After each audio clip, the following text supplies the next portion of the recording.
का बयान उस तरह की भाषा तो कोई अपने निजी जिंदगी में अपने पत्नी से अपने अंतरंग समय में भी नहीं कहा। विधानसभा के अंदर बोले और सेम वही बात 1 घंटे के बाद विधान परिषद में वही बयान दिए।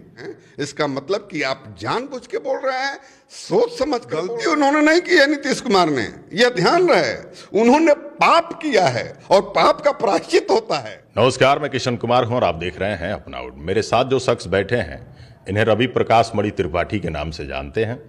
भाजपा के वरिष्ठ नेता हैं और गोपालगंज के रहने वाले हैं। तमाम बिंदुओं पर चारों तरफ चर्चाएं चल रही हैं, नीतीश कुमार से जुड़ी चर्चाएं चल रही हैं और मेरे साथ जो शख्स बैठे हैं ये सरकार में विपक्ष के रूप में आते हैं। मेरे साथ बैठे हैं, खास बातचीत करेंगे। सर, स्वागत है।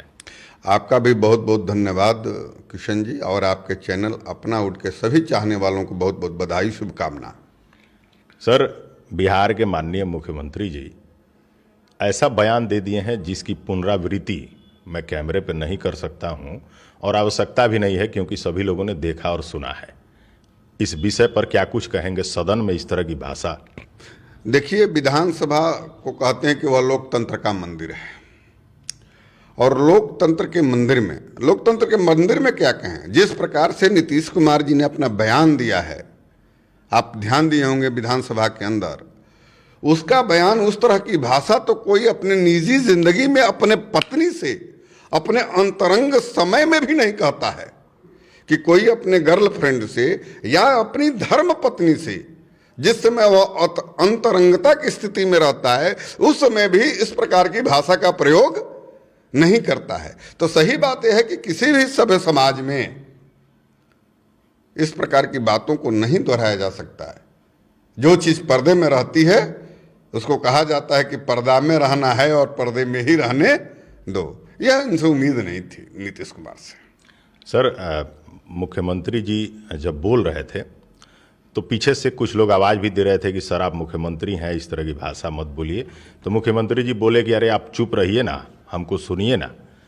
ये सब क्या है? देखिए, नीतीश कुमार जी के अंदर एक अहंकार का भाव है जिसको घमंड का कहते हैं, और जो उन लोगों ने गठबंधन बनाया है, इसीलिए हम लोग उसको घमंडिया गठबंधन कहते हैं। हमारे प्रधानमंत्री जी नरेंद्र मोदी जी इंडिया अलायंस को घमंडिया गठबंधन कहते हैं। यह उनका अहंकार बोल रहा था। सर, वहां महिलाएं भी बैठी थी। बिल्कुल, कह तो रहा हूं, कभी भी कोई सम्मान इन लोगों ने महिलाओं का नहीं किया। सर, माफी भी मांग ली है। देखिए, माफी तो मांगना ये अलग बात है। 302 का मुकदमा करा लीजिए, तब कहिए कि हमको माफ कर दीजिए, तो वह माफी के काबिल नहीं है। और माफी मांग लिया, उससे क्या हो जाता है जी? यह जानबूझकर बोले थे। आपको ध्यान में मैं दिलाता हूं, विधानसभा के अंदर बोले और सेम वही बात 1 घंटे के बाद विधान परिषद में वही बयान दिए। सर, एक सवाल ये भी उठता है कि आज मान लीजिए गलती हुई है नीतीश कुमार से। एक समय में आप लोगों के साथ यानी भाजपा के साथ भी नीतीश जी सरकार चला रहे थे और वो आप लोगों के भी मुख्यमंत्री थे। आज की तारीख में अगर भाजपा के साथ नीतीश कुमार जी का गठबंधन रहता और वो मुख्यमंत्री होते, ये गलती अगर फिर भी हुई होती तो क्या इतना ही विरोध करते या समर्थन में रहते? देखिए, भारतीय जनता पार्टी एक ऐसी पार्टी है जो गलत को गलत और सही को सही रखने की साहस रखती है, क्षमता रखती है। निश्चित रूप से यदि भाजपा के गठबंधन में भी रहते और इस प्रकार का अमर्यादित बयान देते तो भारतीय जनता पार्टी, मैं कहता हूं, मैं स्वयं उस बयान की निंदा करता कि इस प्रकार का बयान उनको नहीं देना चाहिए। लेकिन दुख हुआ, आश्चर्य हुआ कि तेजस्वी यादव व्यक्ति जो डिप्टी चीफ मिनिस्टर है, बेशर्म तो नीतीश जी हैं, निर्लज्ज हैं कि उनको शर्म नहीं है इस प्रकार का बयान देने। और उसी विधानसभा में बैठ करके तेजस्वी यादव उस बयान को सुन रहे थे, उनके तमाम मंत्री उस बयान को सुन रहे थे। यहां तक कि विधानसभा अध्यक्ष ने भी, जो किसी पार्टी का नहीं होता है, मर्यादित सीट पर बैठे हुए थे, एक बार भी टोका टोकी उन्होंने नहीं किया कि सदन के अंदर सदन के नेता को इस प्रकार की बात नहीं बोलनी चाहिए। उन्होंने नहीं टोका टोकी किया। सबसे दुर्भाग्यपूर्ण बात यह रहा कि तेजस्वी यादव नीतीश कुमार के बयान को सही साबित कर रहे थे कि ये तो सेक्स एजुकेशन के बारे में बोल रहे थे, सही बोल रहे थे। मैं समझता हूं कि सत्संगत का बड़ा असर होता है। तो आरजेडी के राज में, गुंडा राज में, जंगल राज के साथ यदि नीतीश कुमार ने गठबंधन किया है तो उसका प्रभाव उनके ऊपर भी बोल रहा है, महिलाओं का अपमान कर रहे हैं, और उसी भाषा को तेजस्वी यादव भी दोहराने का प्रयास कर रहे हैं नीतीश कुमार को सही ठहरा करके। लेकिन भारतीय जनता पार्टी यदि उनके साथ में होती तो निश्चित रूप से इस प्रकार के बयान का कंडेम हम जरूर करते।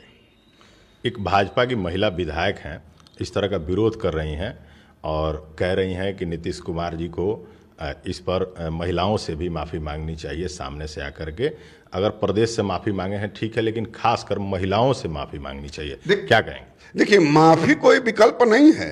उन्होंने जो किया है वह पाप किया है, गलती उन्होंने नहीं की है नीतीश कुमार ने, यह ध्यान रहे।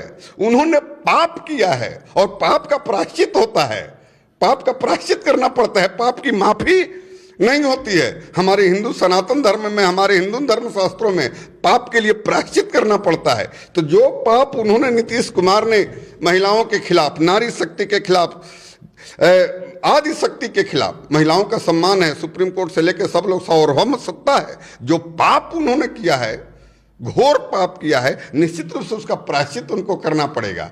अभी तो हमारी विधायक, भाजपा की महिला विधायकों ने उनको केवल माफी मांगने के लिए कहा है, यह बड़प्पन है उनका, लेकिन इसका उनको प्रायश्चित करना पड़ेगा। और बिहार की जनता आने वाले चुनावों में उनका बोरिया बिस्तर बांध के, उनको घर में समेट करके, उनके इस पाप का, उनके इस कुकृत्य का प्रायश्चित करने का उनको अवसर जरूर देगी।